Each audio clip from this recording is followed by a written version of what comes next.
All right, so today we're going to be taking a deep dive into something pretty unexpected, the connection between oral bacteria and stroke risk. We're looking at some really interesting research that was presented at the American Stroke Association's International Stroke Conference. Yeah. And, well, it's safe to say it's definitely got me thinking differently about my oral hygiene routine. You know, what's really fascinating about this particular study is that it really delves into this sort of like hidden world Yeah? of the trillions of bacteria that live in our mouths and our guts that make up what we call the microbiome. Okay, so we've all heard of the gut microbiome. Right. But now we're talking about an oral microbiome, too. Is that like a separate thing, or is it all connected?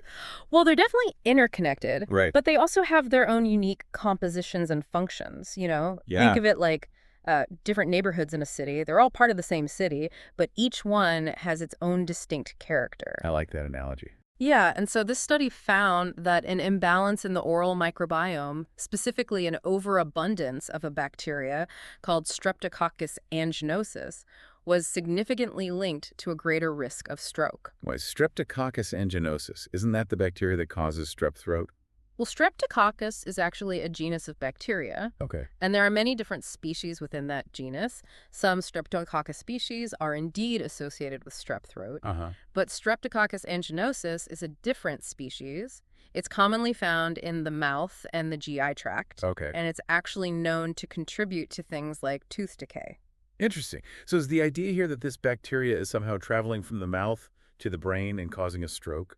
That's a good question, and it's something that researchers are still trying to understand fully. Yeah. It's not necessarily that the bacteria is directly traveling to the brain, Okay. but rather that its presence in the mouth and the gut can trigger a cascade of events that ultimately increases stroke risk. Okay, so what kind of events are we talking about? Well, for example, an overgrowth of Streptococcus anginosus in the mouth can lead to inflammation, Uh-huh. and that inflammation can then spread throughout the body, potentially affecting blood vessels and increasing the risk of stroke.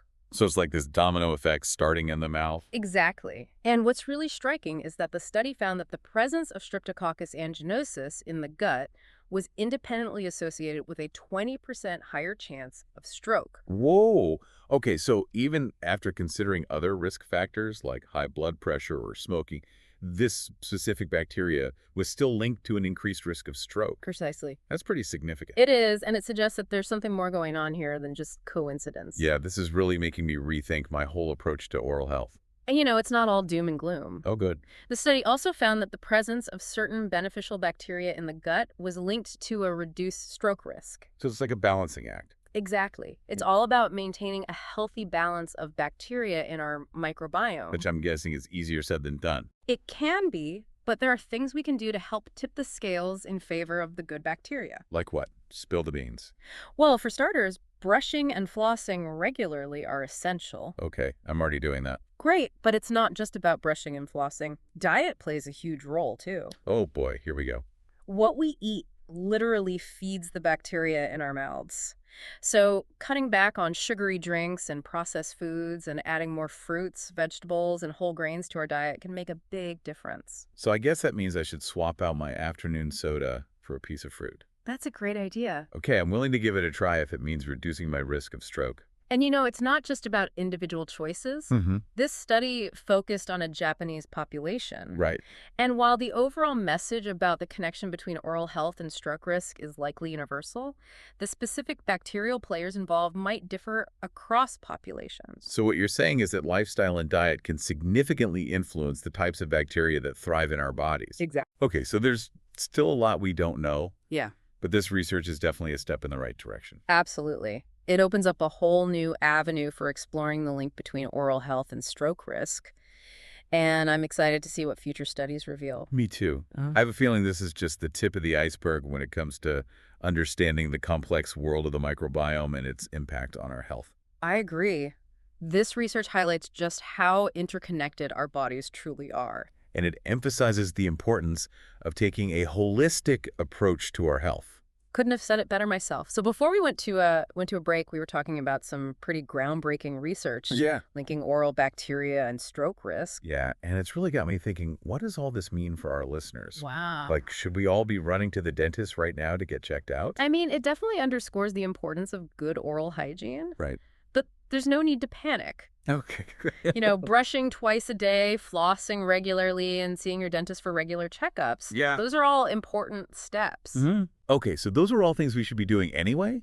Exactly. But are there other things that our listeners can do to help tip the scales in favor of those good bacteria? You bring up a good point. Yeah. Diet plays a huge role. Oh, boy. Here we go, the dreaded diet talk. Well, it's true.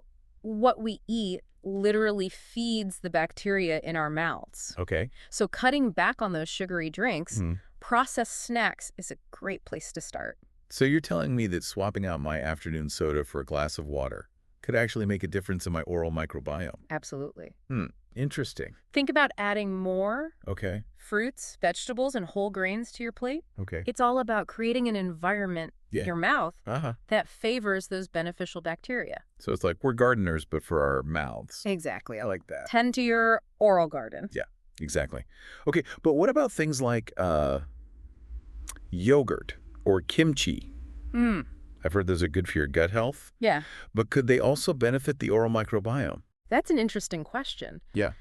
Fermented foods like yogurt and kimchi contain probiotics, Right. which are live bacteria that can help restore balance to your gut microbiome. Yeah. And since your oral and gut microbiomes are so interconnected, Yeah.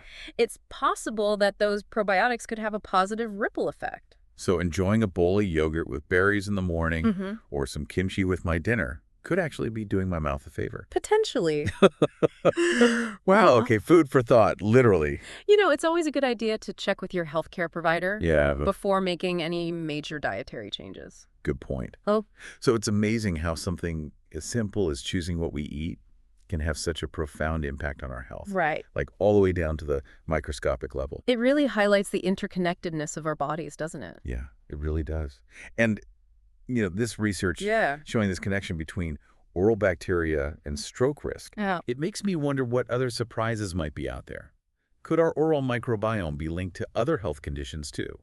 That's a great question. Yeah. And it's one that researchers are actively exploring. The human microbiome is a vast and complex world. Right. And we're only just beginning to uncover its secrets. It's mind-boggling to think that these tiny organisms living inside us could hold so much power over our health. I know. It's really incredible. It is. And this study, it's just a piece of the puzzle.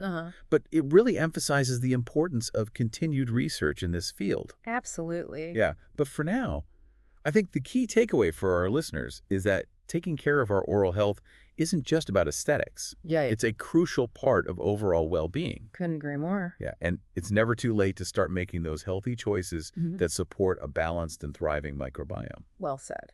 All right, so before we wrap up this deep dive, Okay. let's take a moment to reflect on what we've learned and consider what it all means for the future of stroke prevention and treatment. Welcome back. We've been talking about this connection between oral bacteria and stroke risk. Yeah. And I got to say, it's been really eye-opening. It makes you think about those everyday habits. Right. Like brushing and flossing in a whole new light. Absolutely. But before we wrap up, okay. I want to kind of zoom out a little bit and think about the bigger picture. Yeah. What could this research mean for the future of stroke prevention and treatment? That's a great question. And it's one that has researchers really excited. Okay. Imagine a future where a simple test could analyze your oral microbiome and give you personalized insights into your risk of stroke. So it's like having a crystal ball for your health. Exactly. But instead of gazing into the future, we're looking at these tiny organisms living inside us. Precisely. That's pretty amazing. Yeah. And what if we could actually modify our oral microbiome to reduce our risk? Is that even possible? Well, it's definitely an area of active research. Okay. There's a growing interest in developing targeted therapies that could actually manipulate the microbiome to prevent or even treat various diseases. And stroke could be one of them? Potentially. So instead of just focusing on managing those traditional risk factors, right, like high blood pressure or cholesterol, we could actually be addressing the root cause of the problem. Exactly. By creating a healthier microbiome. It's a fascinating concept. Yeah, it really is. It's like a whole new frontier in medicine. It is. And while more research is needed to translate these findings into practical applications, the potential is huge. Yeah, I'm definitely feeling more optimistic about the future of stroke prevention. Me too. This whole deep dive has really underscored just how interconnected our bodies are. Absolutely. It's like a domino effect. Uh-huh. Taking care of our oral health could have these ripple effects Right. throughout our entire system, potentially protecting us from stroke and other health issues down the line. Couldn't agree more. So what's the one key takeaway that Mm. you really hope our listeners remember from this episode? If there's one thing I want listeners to take away from this, Yeah. it's that your mouth is a gateway to your overall health. Hmm. Don't underestimate the power of those trillions of bacteria living inside you. Taking care of your oral microbiome is an investment in your well-being. Well said. And for our listeners out there, I encourage you to keep learning, stay curious, and never underestimate the incredible power of your own body to heal and thrive. And hey, maybe give your toothbrush a little extra love tonight.